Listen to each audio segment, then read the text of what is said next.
Hafiz. Nama saya Dila. Dan kita bertemu lagi dalam Nektar, Benih Inspirasi. Wah, akhirnya ada Nektar lagi ya. Wah, udah gitu Nektar X lagi. Jadi sebenarnya dari kemarin tuh kita ngapain aja sih?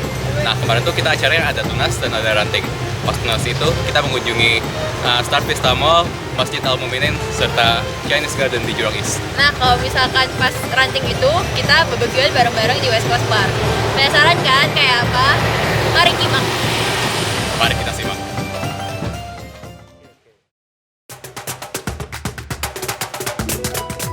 Halo semua, saya Nur Aulia dan sekarang kita lagi ada di Masjid Al Muminin dalam rangka Tunas 2014. Acara pertama kita yaitu membagi para peserta dalam 3 kelompok di sesi introduction. Yuk kita lihat.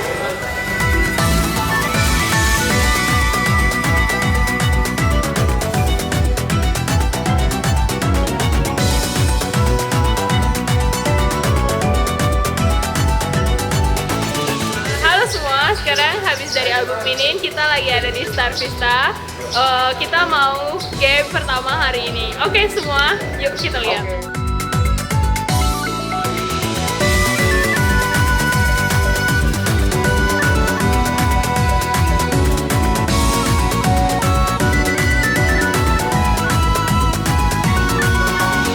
Halo semua, sekarang kita lagi ada di Bugis, tepatnya di Malay Heritage Center. Kita habis makan siang, sekarang acaranya Kuntum Malay Makan Lepak.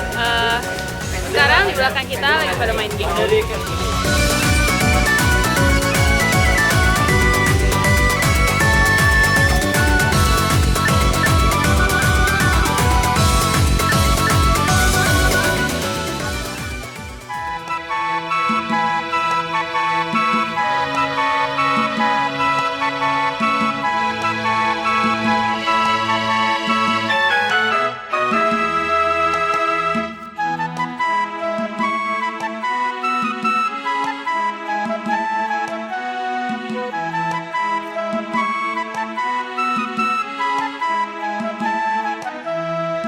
Halo semuanya, sekarang kita lagi di West Coast Park. Terus lagi ranting tapi udah selesai, jadi udah beres-beres. Tadi makanannya banyak. Ya langsung aja kita lihat. Ayo.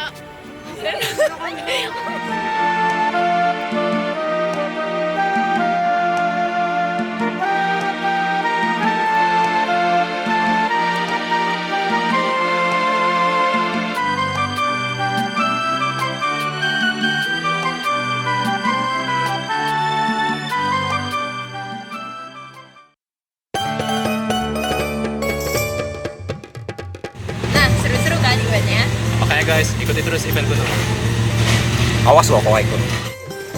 Nah, sekarang kita bakal dengerin Tazkirah dari salah satu freshie teladan kita. Yaitu Super W. Wildanus Solihin. Penasaran kan isi Tazkirahnya? Yuk kita simak. Alhamdulillahirrahmanirrahim. Selamat siang Sobat Kuntum. Perkenalkan, nama saya Muhammad Wildanus Solihin, biasa dipanggil Wildan, dari jurusan Teknik Mesin tahun pertama Universitas Teknologi Nanyang.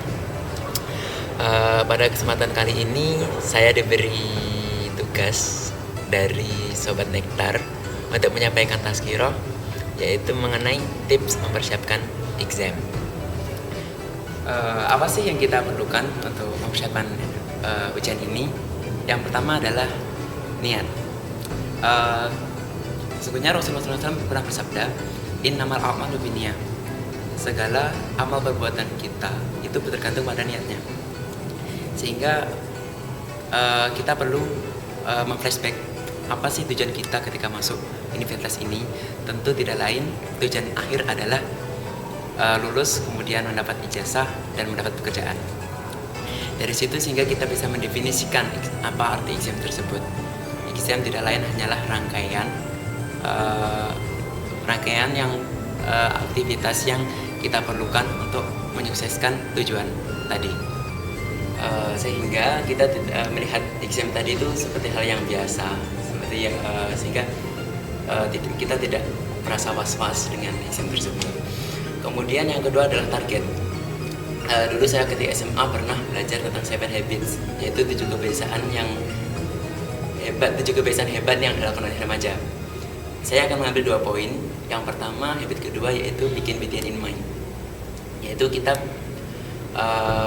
memulai sesuatu kegiatan dengan tujuan akhir. Contohnya ini tidak berlaku berlaku untuk long term goal saja. Kita bisa membuat target untuk jangka pendek seperti kita ingin mendapat nilai A ketika ujian, amin. Kemudian misalkan yang senior kita yang tahun keempat final year ingin mendapat nilai minimal amin untuk FYP, seperti itu. Jadi kita harus menuliskan target tersebut saat ini juga. Setelah itu jadi yang saya pelajari dari 7 Habit adalah poin ketiga, yaitu put first thing first.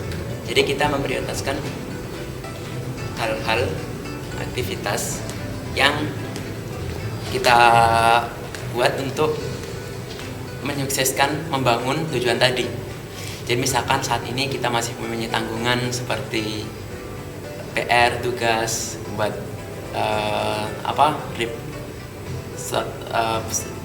report pendek, kemudian dan sebagainya, dibandingkan dengan bermain game, bermain Dota atau dan sebagainya, tentu kita harus memprioritaskan yang lebih penting untuk membangun tujuan tadi. Selanjutnya kita juga harus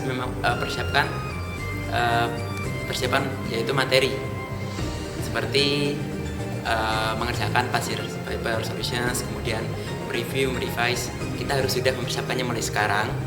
Jangan kita menerapkan SKS, sistem kebut semalam, seperti itu, sehingga kita saat ini merasa yakin bahwa kita sudah siap untuk exam tersebut.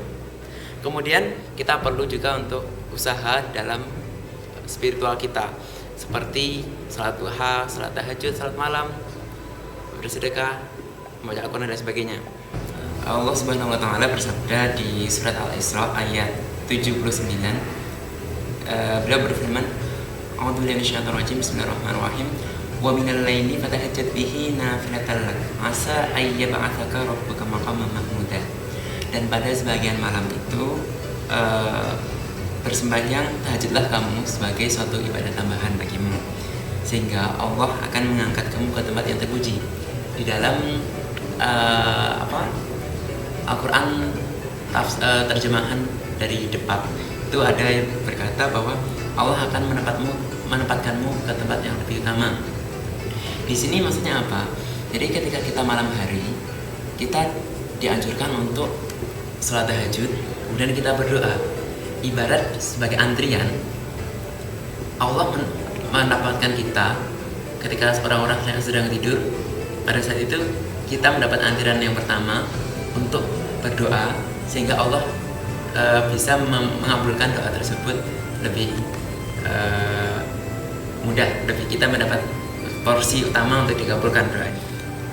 Dari sisi kita juga untuk mengisi masa-masa akhir ini, kita juga tidak lupa harus selalu membaca Al-Quran. Dan Allah sebenarnya juga menganjurkan bahwa kita bisa membaca tersebut pada malam hari. Mengapa? Karena pada malam hari tersebut diri kita setelah kita bangun itu adalah waktu yang lebih berkesan untuk membaca Al-Quran, sehingga Allah bisa menetapkan Al-Quran tersebut, bacaan Al-Quran, isi Al-Quran, sehingga kita tidak merasa was-was dengan apa yang akan terjadi pada kita saat ini. Seperti exam tersebut, kita pun akan merasa enjoy saja, karena Allah sebenarnya telah menetapkan hati kita untuk tetap tegar dalam menghadapi ujian ini. Demikian apa yang bisa saya sampaikan. Apabila ada kekurangannya, saya mohon maaf. Akhirul kalam, wassalamualaikum warahmatullahi wabarakatuh. Wah, super sekali ya tazkirahnya. Iya, semoga kita bisa ngambil hikmah yang gak kalah supernya. Terus sekarang kita ada apa lagi? Nah, sekarang tuh kita ada nektar kuliner, di mana kita bakal nyobain dimsum halal di Tanah Merah. Penasaran kan kayak apa? Mari kita coba. Halo semuanya, hari ini Nektar Kuliner mau nyobain dimsum halal di Tanah Merah. Penasaran kan? Yuk.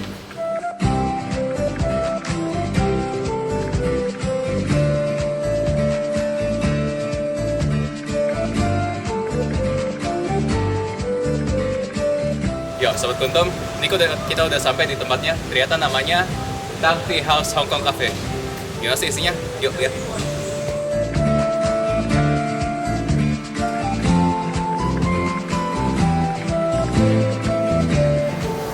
Nah, ini ada beberapa contoh dimsum yang ditawarin sama Tang Tea House. Itu antara lain ada siomay, chili, rice roll, lobster mai, dan basil salt egg. Gimana sih rasanya? Yuk, mari coba bareng.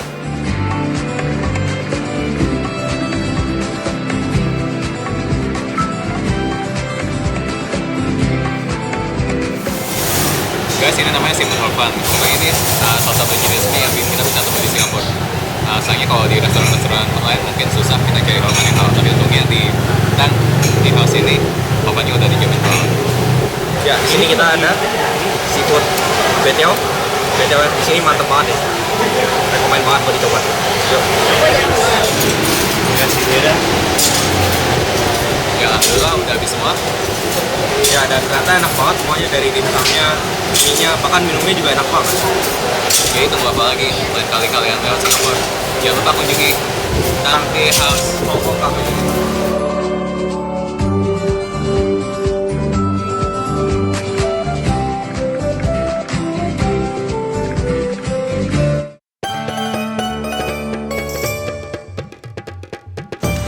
Wah, enak banget ya makanannya.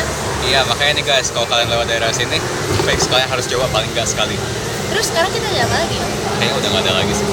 Kalau gitu, kita pamit undur diri dulu ya. Saya Dila. Saya Hafiz. Kuntum, semakin erat memberi manfaat. Assalamualaikum warahmatullahi wabarakatuh.